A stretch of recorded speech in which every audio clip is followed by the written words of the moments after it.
Very good. Alright, আজ রাত্রেই আমরা অ্যাকশন করিতে যাইব।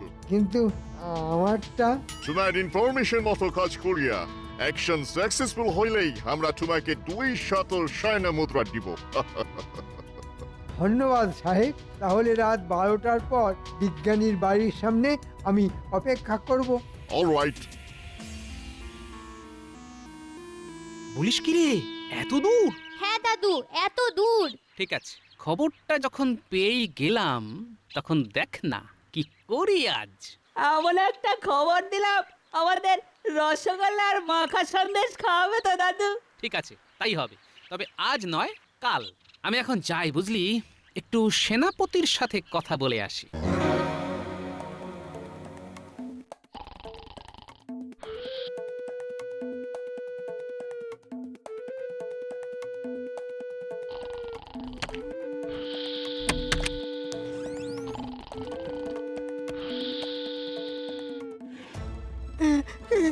কে কে কে তোমরা?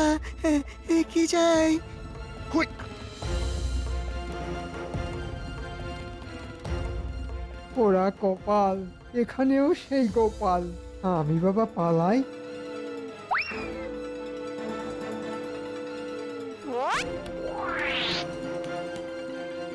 কেউ নড়বে না, কেউ নড়বে না। নড়বার চেষ্টা করলেই এই তলোয়ার দিয়ে বুক একেবারে এফোড় ওফোড় করে দেবো। সব কটাকে কারাগারে নিয়ে যাও। কাল রাজসভায় আকাশযান চুরি করতে আসার অপরাধে এদের বিচার হবে।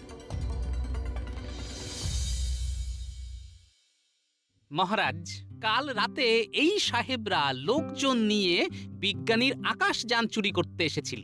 ঘুমন্ত বিজ্ঞানীকে ওরা বেঁধেও রেখেছিল। বটে সাহেব, সাহেব তোমরা এত খারাপ, হ্যাঁ? একদিকে আমাকে অনুষ্ঠানে যাবার জন্য নিমন্ত্রণ করে যাচ্ছ, অন্যদিকে রাতের অন্ধকারে গোপনে আমার বিজ্ঞানীকে বেঁধে তার আবিষ্কার চুরি করতে এসছো। এর শাস্তি কি জানো? কম করে 2 বছর সশ্রম কারাদণ্ড।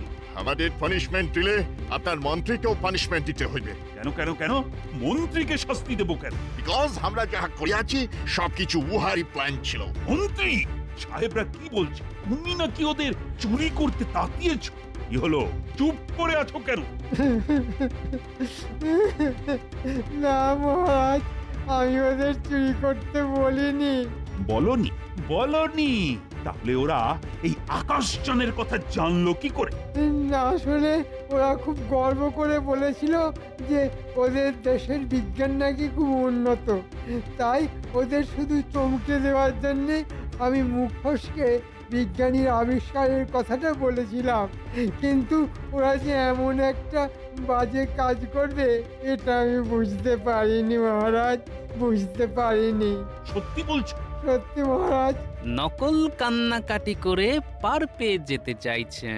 ঠিক আছে, পেয়ে যাক পার, তবে ওকে এমন আসল কান্না কাঁদাবো না, বুঝবে তখন মজা। ঠিক আছে, অসাবধানে ভুল যখন করেই ফেলেছ তখন কোনো শাস্তি তোমায় আমি দিচ্ছি না। তবে মন্ত্রী, ভবিষ্যতে কিন্তু আর এরকম ভুল করো না। আর সাহেবরাও কিন্তু রেহাই পাবে না। ওদের 2 বছরের সশ্রম কারাদণ্ড ঘোষণা করছি। যাও যাও, এদের কারাগারে নিয়ে যাও। ট্রেটার মন্ত্রী, আমরা তোমাকে ছাড়িব না। We will see you. কিরে, কেমন খাচ্ছিস সব? ভালো ভালো ভালো, খুব ভালো গো দাদু, যাকে বলে একেবারে পেট পুরে। গোপাল দাদা, মহারাজ একবার তোমাকে রাজবাড়িতে ডেকেছেন গো। ঠিক আছে, চলো তোরা খা। আর কিছু লাগলে ভোলা দাদুর কাছ থেকে চেয়ে নিস। ভোলা, আমি রাজবাড়ির থেকে ফেরার পথে পয়সা দিয়ে যাব। ঠিক আছে, তুমি যাও। মহারাজ, হঠাৎ খবর পাঠিয়ে আমাদের এখানে ডেকে আনার কারণ? আরে বাবা, বলবো বলবো, শুধু গোপালকে আসতে দাও। আমি এসে গেছি মহারাজ। এই তো, এই তো, গোপাল যখন এসে গেছে তখন বলেই ফেলি। আসলে ওই সাহেবরা তো আমাকে কেক খেতে যাওয়ার নেমন্তন্ন করেছিল, কিন্তু চুরির মতো দুষ্কর্মের দায়ে সাহেবরা তো এখন আমারই কারাগারে বন্দী। সে অন্যায় করলে শাস্তি তো পেতেই হবে মহারাজ। কিন্তু আমার মনটা যে বড্ড বিলাতি কেক করতে শুরু করে দিয়েছে। আর শুনেছি বিলাতি কেক খেতে নাকি ভারী সুস্বাদু। তাহলে চলো বড় কোনো শহরে গিয়ে সকলে মিলে বিলাতি কেক খেয়ে আসি। কিন্তু শহর কি এখানে নাকি? সে তো প্রায় 200 মাইল দূরে। আহা, তার জন্য এত চিন্তা করছো কেন? আমাদের বিজ্ঞানী তৈরি করা আকাশ জানাচ্ছে না, তাতে চড়বো আর হুশ করে শহরে পৌঁছে যাব। এই বিজ্ঞানী যেতে পারবো না? অবশ্যই পারবেন মহারাজ, শুধু কারা কারা যাবেন আর কবে যাবেন বলুন। তাহলে বলো কারা কারা বিলাতি কেক খেতে শহরে যাবে? সব থেকে আগে মন্ত্রী মশাইয়ের নামটা লিখে নিন মহারাজ। বিলাতি কেকের নাম শুনলেই ওনার মুখ দিয়ে লাল ঝরতে শুরু করে দেয় যে। দেখেছেন মহারাজ, গোপাল আবার কেমন টিটকারি কাটতে শুরু করে দিয়েছে। আহা, রেগে যাচ্ছ কেন মন্ত্রী? তুমি যাবে, অবশ্যই যাবে। তা আর কে কে যাবে বলো? আমি যাব মহারাজ। আমিও যাব, আমিও যাব। ঠিক আছে, চলো সকলে মিলে একটু বিলাতি কেক খেয়ে হইচই করে আসা যাক। কবে যেতে চান মহারাজ? তবে কালই চলো।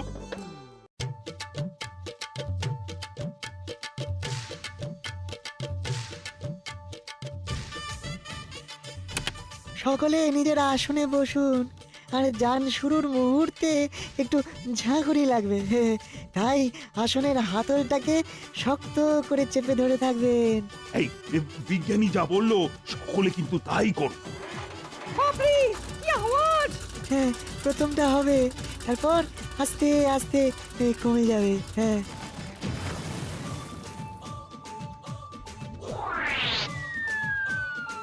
বাহ বাহ বাহ বাহ, আমরা কেমন মাটি ছাইয়ে মেঘের ওপর দিয়ে উড়ে চলেছি। সত্যি সত্যি বিজ্ঞানী ধন্য, ধন্য তুমি, আর ধন্য তোমার আবিষ্কার। আমরা এখন শহরের এলাকার মধ্যে চলে এসেছি। এই তো উঠলাম, এরই মধ্যে শহর এসে গেল। মহারাজ, এই হলো আকাশযান, বাতাসের বেগে ছোটে। আমরা এখন নামবো, তাই তাই সকলে আবার ওই সামনের হাতল শক্ত করে চেপে ধরে থাকুন।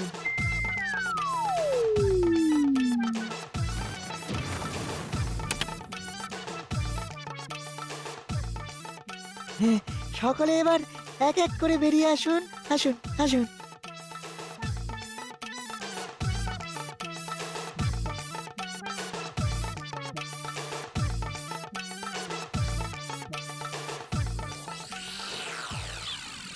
কিন্তু একটা মাঠ, এখানে বিলাতি কেকের দোকান কোথায়? চলুন খুঁজে দেখি, কোথাও না কোথাও তো খুঁজে পাবোই। ওই দেখুন মহারাজ, বিলাতি কেকের দোকান। বাহ বাহ বাহ বাহ, খুব ভালো খুব ভালো, কত সহজে পেয়ে গেলাম। এই চলো চলো চলো তাহলে কেক খেয়ে আসা যাক। ওহে দোকানদার, তোমার দোকানের সব থেকে ভালো কেক আমাদের প্রত্যেককে 4টে করে দাও দেখি। এক্ষুনি দিচ্ছি বাবু।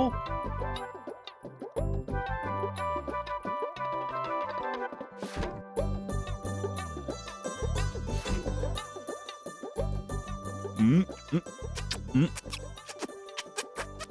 বাহ বাহ বাহ, বড় ভালো। এই না হলে বিলাতি কেক। সত্যি মহারাজ, মুখে দিলাম আর মিলিয়ে গেল। কেক তো ভালোই খাওয়ালে, তাইর দাম কত? আগে আসল বিলাতি কেক তো, তাই দাম একটু বেশি। ওই মানে সর্বসাকুল্যে 10 টাকা। তোমার কেক খেয়ে এত খুশি হয়েছি যে 10 টাকার পরিবর্তে আমি তোমাকে 2টি সোনার মোহর দেব। 10 টাকার বদলে 2টো সোনার মোহর, এ তো আমার স্বপ্নেরও অতীত। তা হাতে তো এখনো কিছু সময় আছে। চলো চলো শহরের আশপাশটা একটু দেখে আসি। আমি কোনোদিন শহর দেখিনি। চলুন মহারাজ, শহরটা দেখে আসা যাক। বাবা, ওহ, আমার আমার পা ব্যথা করছে, তাই আপনারা যান, আমি এই দোকানে একটু বসি।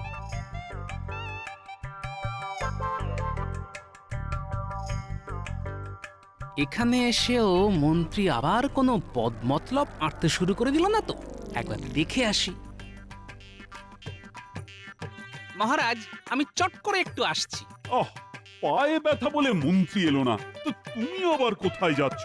আগে প্রকৃতির চাপ মহারাজ। যাও, তবে আমরা কিন্তু এখানে আর আধ ঘন্টা মতন থাক, সময় মতো আকাশযানে চলে এসো। ঠিক আছে মহারাজ। শোনো, আমাদের মহারাজ তোমাকে 2টি সোনার মোহর দিয়ে গেছেন। একটা তুমি রাখবে, অন্য মোহরটার বদলে যতগুলো বিলাতি কেক হবে সবগুলো একটা বাক্সে ভরে এক্ষুনি আমাদের আকাশযানে পাঠিয়ে দেবে। কিন্তু আপনাদের মহারাজ তো এসব কিছু বলে গেলে না। মহারাজ ব্যস্ত মানুষ, তাই হয়তো বলতে ভুলে গেছে। আমি তার মন্ত্রী, তাই আমি যেরকম বলছি সেই রকমই করতে হবে তোমার। আমি এখন চললাম, তাড়াতাড়ি পাঠিয়ে দাও। ঠিক আছে, পাঠিয়ে দিচ্ছি। রাজাটা ভালো, কিন্তু মন্ত্রীটা দেখছি খুবই কঞ্জুস। আপনি আবার ফিরে এলেন যে, কিছু বলবেন?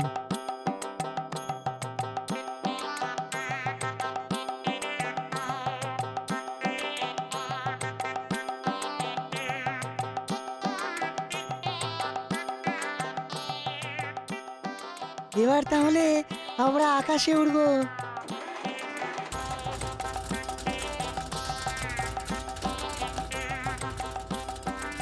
দাঁড়ান দাঁড়ান দাঁড়ান, এই এই এই বাক্সটা রাখুন। কি আছে এই বাক্সে? আগে নিজের গ্যাঁটের কড়ি খরচ করে কেক কিনেছি, একেই বলে বুদ্ধির জোরে করে খাওয়ায়।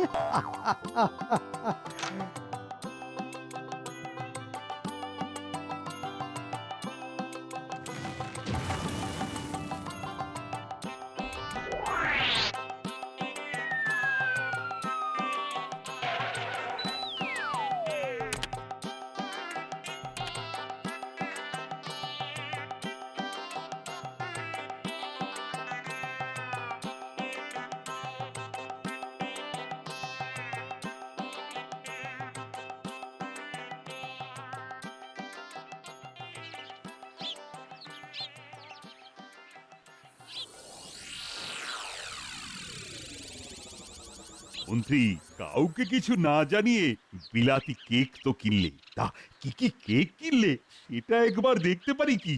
কেন পারবেন না মহারাজ? এই দেখুন। কি মন্ত্রী, এ তো ছোট ছোট পাটকেল আর বাতিল কাগজে ভর্তি। হ্যাঁ, আমার কাছ থেকে একটা গোটা মোহর নিয়ে হতচ্ছাড়া দোকানদার আমাকে ঠকিয়েছে। হ্যাঁ, কেন মিথ্যে কথা বলছেন মন্ত্রী মশাই? আপনি কোনো মোহরই দেননি। মহারাজ যে 2টি মোহর দিয়েছিলেন, আপনি ওই দোকানদারকে চাপ দিয়ে তার একটার বদলে কেক দাবি করেছিলেন। কি বলছো কি গোপাল, এ তো খোদার উপর খোদকারি। ঠিকই বলেছেন, খোদার উপর খোদকারি, আর তার উপর আসল কারিগরিটা তো আমি করেছি মহারাজ। মানে? পায়ের ব্যথার অছিলায় মন্ত্রী মশাই তো দোকানে থেকে গেলেন, তাই আমার মনের মধ্যে কেমন একটা সন্দেহ হলো। আমিও তাই প্রকৃতির বেগের বাহানায় ওই দোকানে গিয়ে আড়াল থেকে মন্ত্রী মশাইয়ের সব কথা শুনে নিলাম। তারপর মন্ত্রী মশাই দোকানদারকে 1 মোহরের পরিবর্তে বাক্স ভর্তি কেক দিতে বললেন, আর মন্ত্রী মশাই চলে যেতে আমিও দোকানে ঢুকে বাক্স ভর্তি কাগজ আর ছোট ছোট পাটকেল দিতে বললাম। গোপাল, কোন রকম গলাবাজি করবে না মন্ত্রী। তোমার মতো চোরকে না শিক্ষা দিতে গোপাল একেবারে ঠিক কাজ করেছে। আমি কিন্তু আরেকটু কাজ করেছি মহারাজ। ওই 1 মোহরের পরিবর্তে আমি ওকে 1 বাক্স টাটকা বিলাতি কেক পাঠিয়ে দিতে বলেছি। কাল সকালের মধ্যেই ঘোড়ার গাড়ি করে ওই কেক কৃষ্ণনগরে চলে আসবে। সকলে মিলে ভাগ করে খাবো। এটাই হলো আমার কারিগরি। এই না হলে গোপাল। আমিও 2-1টা পাবো তো গোপাল? পাবেন বই কি, এই তো আপনার কেক। হ্যাঁ হ্যাঁ, এই হলো তোমার কেক। গেঁটের কড়ি খরচ করে যখন কিনেছো, তখন সবটাই খেতে হবে তোমায়। এসব অখাদ্য কুখাদ্য খেলে আমি যে মরে যাব মহারাজ।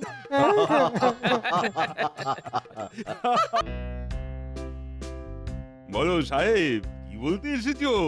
রেজে, কামিং 1st জানুয়ারি আমাদের নিউ ইয়ার, নতুন বছর।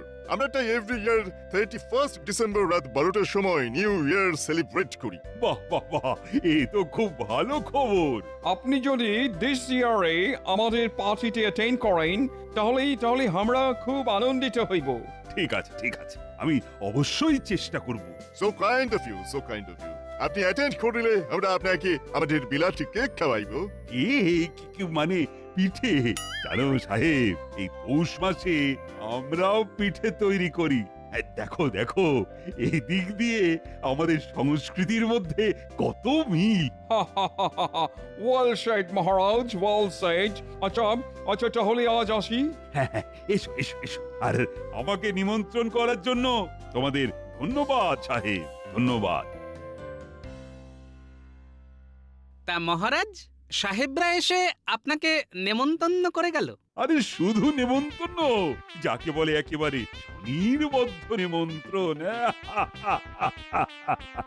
আহা, আপনার সাথে যদি আমাকেও নেমন্তন্ন করতো, আহা, জীবনে কখনো বিলাতি কেক খাইনি, শুনেছি খুব ভালো খেতে। বাবা, কেকের কথা শুনেই তো দেখছি আপনার মুখ দিয়ে লাল ঝরতে শুরু করে দিল। দেখেছেন মহারাজ, আমি সরল সিধে মানুষ, সাদা মনে কাদা নেই, তাই আগ বাড়িয়ে মনের ইচ্ছা প্রকাশ করেছি মাত্র। আর দুঃখ পেতে হবে না মন্ত্রী মশাই। মহারাজ, আপনি কেক খেতে গেলে মন্ত্রী মশাইকেও সঙ্গে করে নিয়ে যান, তাতে যদি এই সরল সিধে মানুষটার মনের দুঃখ একটু কমে। এই থামো থামো সব, রঙ্গরসিকতা থামিয়ে আমার একটা প্রশ্নের জবাব দাও দেখি। আচ্ছা, গত পৌষ মাস থেকে এই পৌষ মাস পর্যন্ত তোমরা কে কি কাজের কাজ করেছো বলো তো? মানে এই 1 বছরের কাজের ফিরিস্তি চাইছেন? মনে করো তাই। এই 1 বছরে আমি তালিম দিয়ে 100টা নতুন সৈন্য তৈরি করেছি মহারাজ। বেশ বেশ, খুব ভালো। তা রাজপণ্ডিত, তুমি কি করেছো? আমি ছাত্র পড়িয়ে তাদের শিক্ষিত করে তুলেছি। আমি প্রতিদিন অসুস্থ মানুষকে চিকিৎসা করে সুস্থ করে তুলেছি। আমিও বেকার বসে থাকিনি মহারাজ। 1 বছরে আমি 350টা পদ্য রচনা করেছি। আর এই যে গোপাল, এই 1 বছরে তুমি কি করেছো? হ্যাঁ, আমি রাজসভায় এসে হাস্যরস পরিবেশন করে সকলের মন ভালো করেছি। আর বিপদে আপদে বুদ্ধি আর সৎ পরামর্শ দিয়ে আপনাকে আর এই রাজ্যকে নানান বিপদের হাত থেকে বাঁচিয়েছি। আমাদের সকলকে উদ্ধার করে দিয়েছো। এই যে মন্ত্রী, তুমি কি করেছো? আমি, ও হ্যাঁ হ্যাঁ হ্যাঁ, মনে পড়েছে। আমি রোজ সময় মতো রাজসভায় এসেছি। তা এসেছো? বাহ, কিন্তু এসে কাজের কাজটা কি করেছো? মানে এই মুহূর্তে সেগুলো ঠিক মনে পড়ছে না মহারাজ। আমি মনে করিয়ে দেব মন্ত্রী মশাই। তুমি ঠিক আছে, দাও। সুকর্মের পরিবর্তে বেশ কিছু দুষ্কর্ম করেছেন আপনি। যেমন কোষাগার থেকে টাকা সরাবার মতলব করেছেন, যদিও আমার বুদ্ধির কাছে হেরে গিয়ে আপনার সেই মতলব ভেস্তে গেছে। এ বাবা, এ তুমি কি বলছো গোপাল ভাই? আরো শুনতে চান? না না, থাক থাক। মন্ত্রীর কথা যত না বলা যায় ততই ভালো। আর বিজ্ঞানী, তুমি এবার বলো। আমি এই 1 বছরে অনেক পরিশ্রম করে এক আশ্চর্য আকাশযান তৈরি করেছি মহারাজ। যে যানে চড়ে কমপক্ষে 10 জন খুব অল্প সময়ে অনেক দূর থেকে ঘুরে আসতে পারে। তাই নাকি? এ তো খুব ভালো আবিষ্কার। তা এতদিন জানাওনি কেন? ভেবেছিলাম কাজ সম্পূর্ণ হলেই আপনাকে জানাবো। তা কবে সম্পূর্ণ হবে তোমার ওই আকাশযানের কাজ? সম্পূর্ণ হয়ে গেছে মহারাজ। এবার আপনি বললেই চড়াতে পারি। ঠিক আছে ঠিক আছে, খুব তাড়াতাড়ি সকলে মিলে চড়বো তোমার ওই আকাশযানে। তাহলে আজকের মতো রাজসভা এখানেই শেষ। কাল সকলে আবার এসো কিন্তু। বিজ্ঞানীর এই আকাশযানের কথাটা সাহেবদের কাছে পৌঁছে দিতে পারলেই অনেক টাকা পুরস্কার পাওয়া যাবে। তাহলে আর দেরি কেন, আজই গিয়ে খবরটা ওদের কানে দিয়ে আসি। গিন্নি, ও গিন্নি, বলো, কি বলবে? আমি একটু বেরোচ্ছি। কোথায় বেরোচ্ছ? একটা বিশেষ কাজে। কাল থেকে আমরা এই মাঠেই বল খেলবো। মাঠটা কত বড়, আর মাঠ ভর্তি কি সুন্দর ঘাস। মাঠটা সুন্দর হলে কি হবে? সাহেবগুলো তো আর ভালো নয়, আমাদের দেখতে পেলেই তো তাড়া করে। আরে এত ভয় পাচ্ছিস কেন? এখন তো কোনো সাহেবকে দেখতেই পাওয়া যাচ্ছে না। নে নে, ছুটে গিয়ে ধর।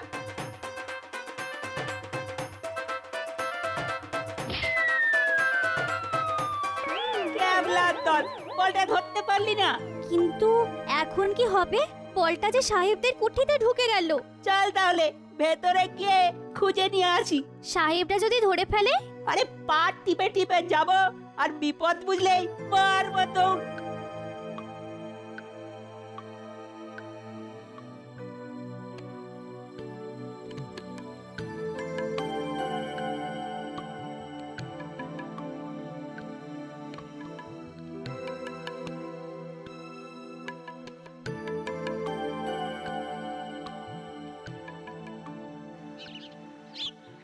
বলবো কি সাহেব, আমাদের বিজ্ঞানী এমন একটা আকাশযান তৈরি করেছে যে আকাশযানে চড়ে হুশ করে অনেক দূর চলে যাওয়া যায়। क्या কি সত্য? সত্যি সাহেব, একেবারে চন্দ্র সূর্যের মানে ওই মুন অ্যান্ড সানের মতো সত্যি। তুমি কি করিয়া জানিলে?